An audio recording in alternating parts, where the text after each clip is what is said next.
I want to tell you about this utter horror that is befalling people, hundreds of thousands of people who are currently living in flats and in tower blocks. As a result of the Grenfell Tower fire, you'll remember that a lot of work was done about making the cladding that's on some of these modern buildings much safer and testing it to make sure it's much safer. But it's having the effect of leaving people who own these flats in the position of, well, those flats being completely worthless. Rachael Venables is LBC's correspondent who has been looking into this story over the last few days and has done some fantastic work on it. Very good evening to you, Rach. Good evening. Tell us the story of this crisis for people and the horror that they're having to live through.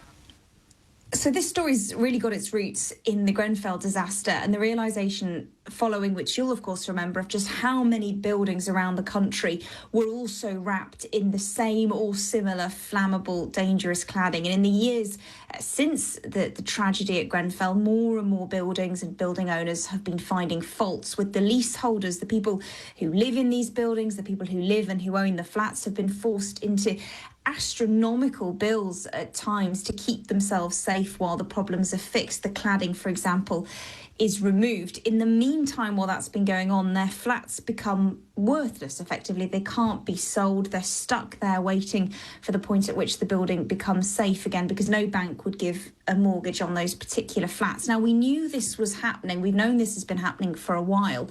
But the newest development is, in a way, quite cruel, because it was designed at first as being a bit of a solution. At the end of last year, the Royal Institution for Chartered Surveyors brought out a new form. It's called an EWS1 form, and it was a way of almost universally grading buildings over 18 metres with cladding, a way for chartered fire engineers to be able to say once and for all, this building is safe, it gets an A1 rating, that building isn't safe, B2, these are the problems that need fixing. If you don't get a pass on this form, your flat is valued at zero. And we know this is happening. I, for one, have been to visit a housing block in North London. Properties there now effectively worthless. This is Zenith Close in Colindale. Jonathan lives on the 11th floor of the building. Chartered surveyors have been told to value this as nil value, so completely worthless.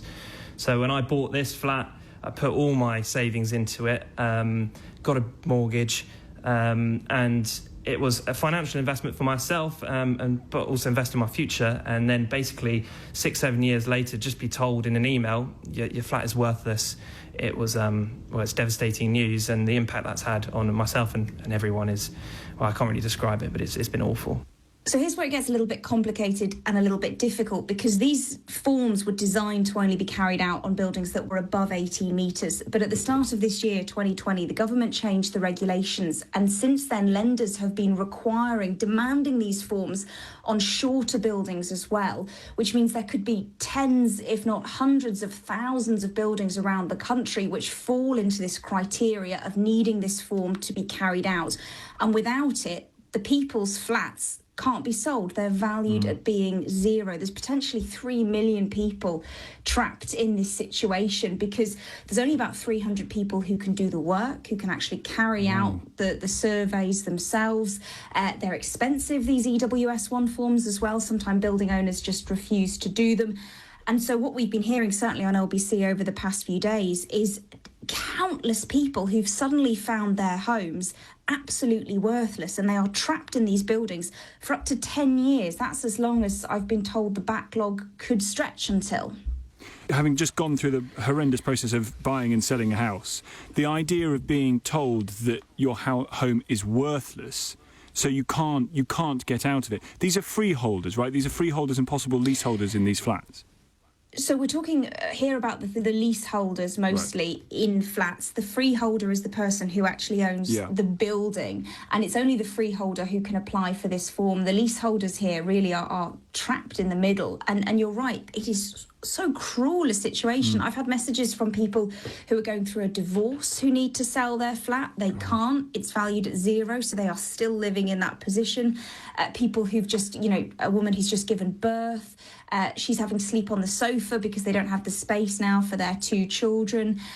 So many people have been affected. The mental health implications of this as well, particularly after lockdown, where, of course, you've had, so many people trapped in these buildings for so long. They finally think, you know what, it's time to buy a house, it's time to move on. And then just as they get the chain established, they're told your property, the thing you've spent so much money on, is worthless. And the banks will not offer mortgages. They will not give people the chance to get out of these homes or to buy these flats if that particular form, that one form, does not say, OK, your flat hasn't got flammable cladding around it. There's nothing you can do. You can't install a fire alarm in every square inch of the building or, something to mitigate it. You have to have that form. Otherwise, the banks won't touch you. Exactly. That's it. And you have to have passed the form. I mean, the forms will come up with things that need to be remediated. So in the instance we heard about before, Zenith Close, there were things like no cavity barriers. So they are waiting for that work to happen. And once it does happen, they'll get another form and hopefully they'll pass it. And then from there, they can proceed and they can finally sell their flats. But yes, either if you don't have a form, because as I said, your building owner doesn't want to get one, can't afford one, or it's just at the very bottom of a long list, you just have to wait. Even if your building is actually quite short and you're fairly confident that the cladding on it is secure, maybe you've already been told it's secure because changes have already been made to it. If you don't have this form ticking it all off, you cannot sell your flat. And there are so many people trapped in this position right now in this country. Just awful. Rachel, thank you so much. Rachel Venables, LBC's correspondent, who's been covering this story for us and breaking some incredible tales, horrendous stories. As she says, thousands of people affected by this. I just cannot imagine, if you've bought this place that is an investment, you live in it, but it's an investment, when you come on to sell it and you're told it's worth nothing and you can't leave because of the cladding on the walls and you can't get this particular certificate signed off, that is an absolute life wrecker. So when it comes to this EWS1, External Wall Fire Review certificate that you need to get the banks to lend to you, we have heard from Which about how it is that this form is being basically sold as a forgery, that a lot of scammers are now getting involved and they're targeting people who need this form and they are spending thousands of pounds to scammers who are giving them false ones. Gareth Shaw is the head of money at Which. Very good evening to you. Good evening. We've heard then about these forms that people need in order to show to a lender that their flat is safe. Tell us more about who are handing out these forms and how people are being scammed.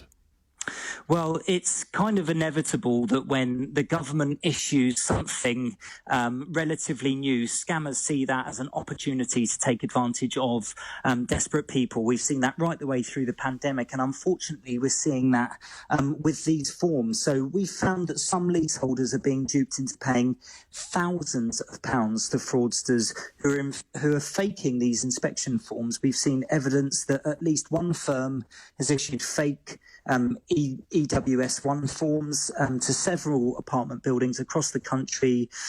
What they've done is they've forged the names and signatures of real chartered surveyors to pass or fail buildings. I mean, some forms we've seen have been signed off by surveyors who simply don't exist. Wow. And how much are we talking, Gareth? What kind of how much would someone pay for this?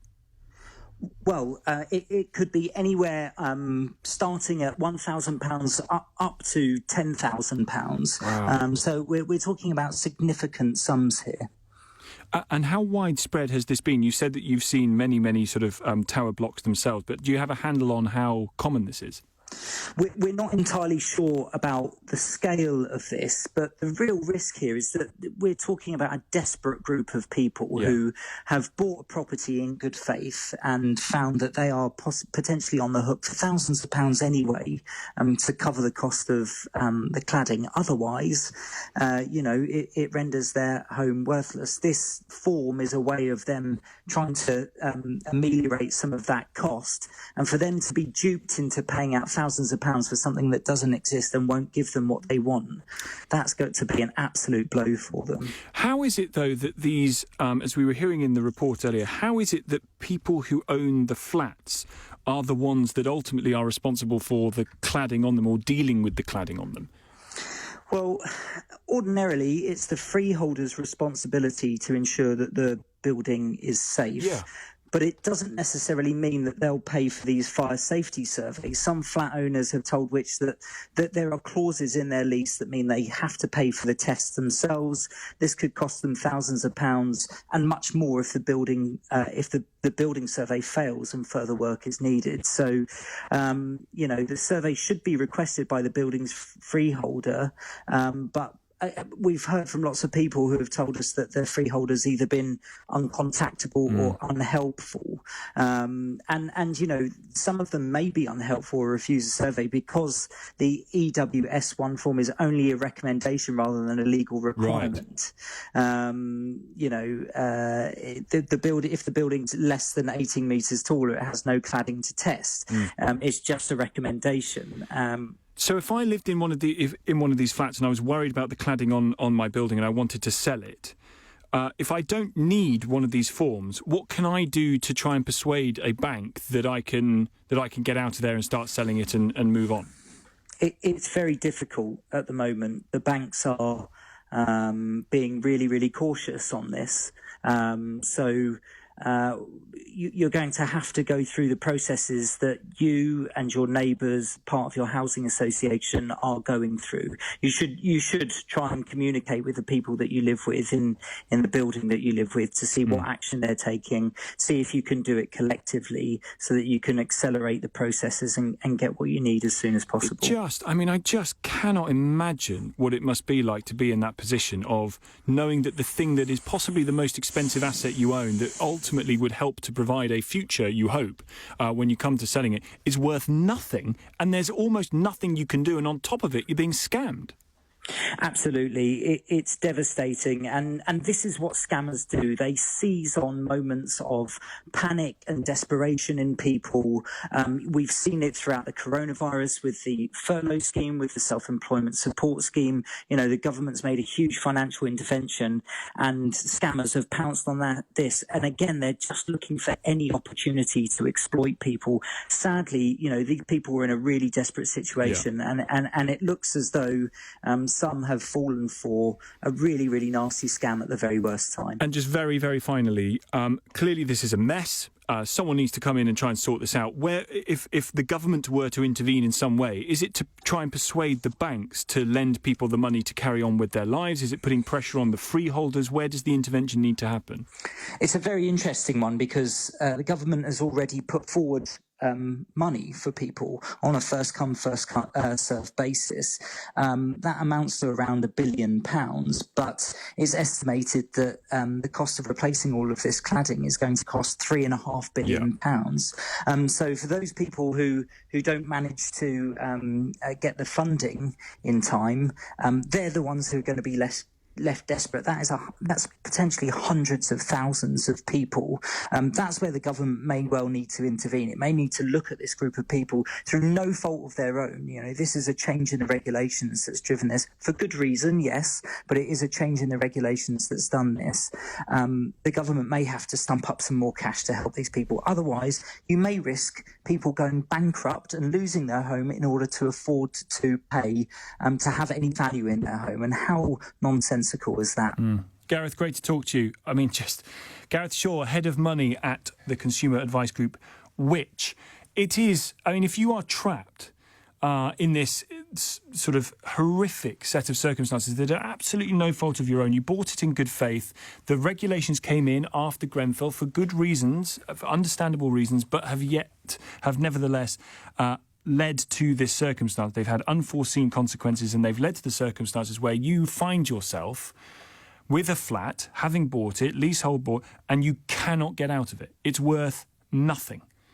What happens? What happens to you in that set of circumstances? If you live in a tower block, what are you doing to deal with this? Is the situation regarding the cladding still front and centre of your concerns?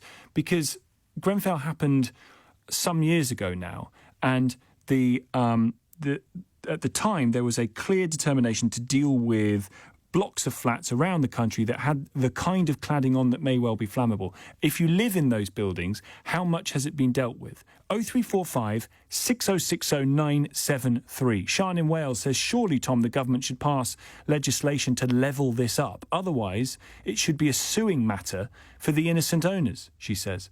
If you're one of those owners, if you're one of the people, the many tens of thousands of people that are trapped in this, I'd love to hear from you tonight. You will jump to the top of the queue. 0345 6060 973 is the number. Tom Swarbrick here. It's 11:19.